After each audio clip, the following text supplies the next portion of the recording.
It kind of feels like the world is, well, it's shifting. It's moving away from this old system of alliances and more towards a marketplace of deals. So what does that actually mean for us? Okay, let's break this down. Let's try to unravel this new transactional world order and figure out what the new rules of the game really are. Wow. This quote, it really gets right to the heart of it, doesn't it? It's basically saying that shared values, they're out. And direct, tangible benefits, they're in. Now think about that for a second. This isn't just some minor strategy shift. No, this is a completely different way of looking at the entire world, and it's challenging decades of global policy. So, you gotta wonder, how in the world did we get here? Yeah, those are the big questions, right? Exactly. How did we go from that world order, the one built right after World War II, to this new, much more competitive era? And maybe even more importantly, what does it all mean for what comes next? All right, let's dig in. Okay, so first things first, let's really look at how the old system is being, well, completely shaken up.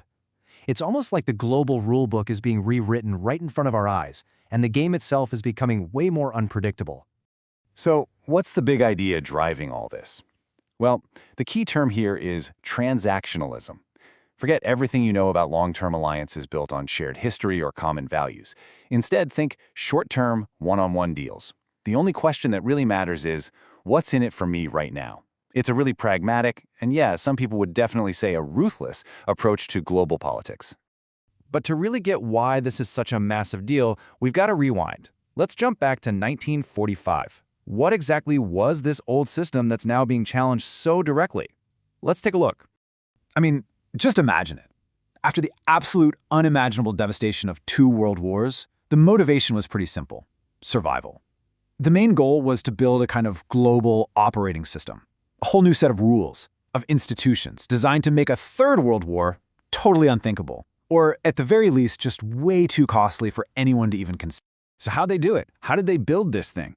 Well, it basically rested on 3 main pillars. First up, you had these huge new institutions like the UN and the World Bank, right? Their job was to manage disputes and get everyone to cooperate. Second, there was this idea of globalism. The thinking was, hey, if our economies are all tangled up together, we're probably not going to go to war with each other. And third, for about 45 years, you had a stable, though, let's be honest, very tense, balance of power between 2 superpowers. But here's the thing. That 1945 order didn't just pop up out of nowhere. Not at all. It was actually the culmination of centuries of people thinking and arguing about how nations should interact with each other. So let's take a super quick look at that history. So you can really see how this idea of a world order has evolved. It all kicks off way back in 1648 with the birth of the modern state itself. Then flash forward to 1815 after the Napoleonic Wars, and the big powers try to create a balance of power. Then comes the big one, the rules-based system of 1945 we've been talking about. And finally, after 1989, we hit this brief but really important unipolar moment where the US was pretty much the only superpower left standing. Each of these eras had its own totally distinct set of rules. And that brings us right back to today, and to the doctrine that represents probably the most direct challenge to that post-1945 consensus that we've seen in decades. Okay, this is where you can really see the clash of ideas, side by side. The old order, that was all about group decisions, multilateral agreements.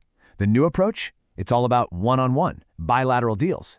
The old dream of global free trade is giving way to economic nationalism, where suddenly tariffs are a major tool of leverage. And those old alliances based on shared values, they're being replaced by deals based purely on immediate national benefit. This isn't a small tweak. It's a truly fundamental shift. All right, so that's all the high-level theory. But what does all this actually mean in the real world, for real people?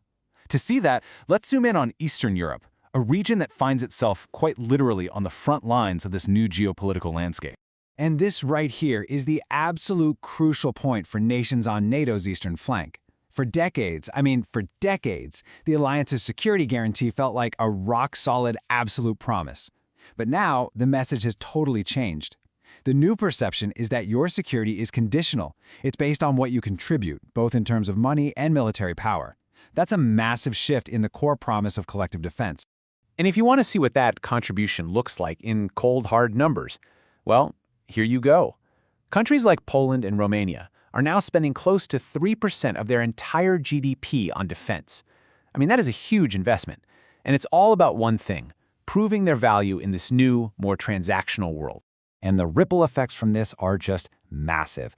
There's a very real fear of going backwards, of returning to a kind of 19th century great game, where powerful countries just carve up the world into their own spheres of influence. You've got neutral countries feeling the squeeze, and the threat of trade wars is looming over pretty much everyone. It's just a really, really uncertain time for the whole region. But it's not all doom and gloom. This new era, it creates opportunities just as much as it creates risks. Think about it. Less U.S. involvement might actually force Europe to get serious about its own military independence.